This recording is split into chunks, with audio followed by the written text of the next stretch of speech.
Il a avoué sa trahison à genoux, sans savoir que le pire restait à venir. Abonnez-vous, likez, partagez et soutenez la chaîne pour plus d'histoires inspirantes. Un soir, dans le salon, David s'est agenouillé devant sa femme Mariam et leurs 2 enfants, Lina et Samuel. Le front collé au sol, il pleurait fort. Il a avoué qu'il avait trompé sa femme. Mariam était sous le choc, le cœur brisé.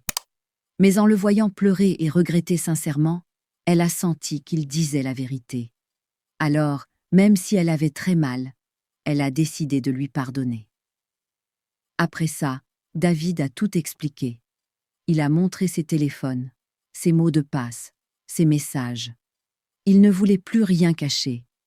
Il a dit qu'il avait été faible, qu'il s'était laissé tenter, mais qu'il s'en voulait profondément. Il a aussi raconté qu'il avait jeûné pendant 3 jours pour demander à Dieu la force d'avouer et d'être pardonné. Petit à petit, la paix est revenue à la maison. Mais, sans qu'il le sache, quelque chose de mauvais se préparait. Quelques semaines plus tard, David est tombé très malade. Les médecins ne comprenaient pas ce qu'il avait. Les médicaments ne faisaient rien et son état s'aggravait chaque jour. Mariam, inquiète, a organisé une veillée de prière avec leurs proches pour demander à Dieu de leur montrer la vérité. Il était environ 4 heures du matin. Tout le monde priait. Soudain, le téléphone de David s'est mis à vibrer sans arrêt. Mariam a hésité, puis elle l'a pris. Sur l'écran, il y avait des photos étranges. Une mèche de cheveux, une bague et la moitié d'une photo d'identité de David entourée de coquillages et d'un arbre de pin. Un message disait « Tu peux aller où tu veux, mais tu m'appartiens pour toujours ». En voyant ça, Mariam a eu peur et a réveillé David.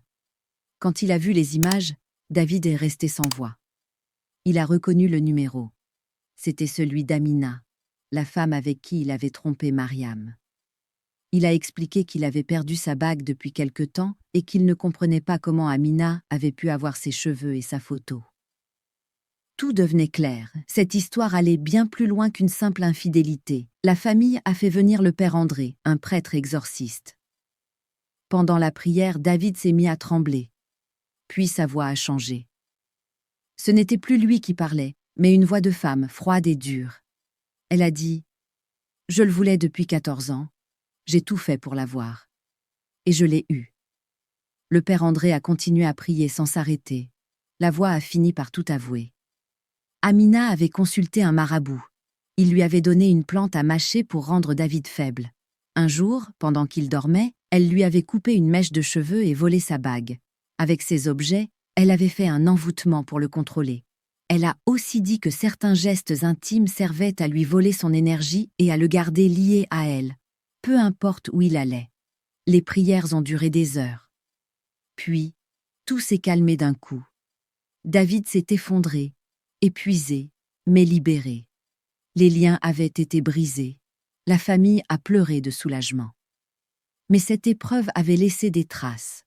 Même guéri, David restait profondément marqué par ce qu'il avait vécu. Depuis ce jour, toute la famille a compris que le monde spirituel est bien réel. Derrière certaines séductions, il y a des pièges. Derrière certains sourires, il y a des forces invisibles. Beaucoup d'hommes croient qu'une aventure, c'est juste un moment de plaisir. Mais parfois, c'est une porte ouverte sur les ténèbres. Le jeûne et la prière ont sauvé David.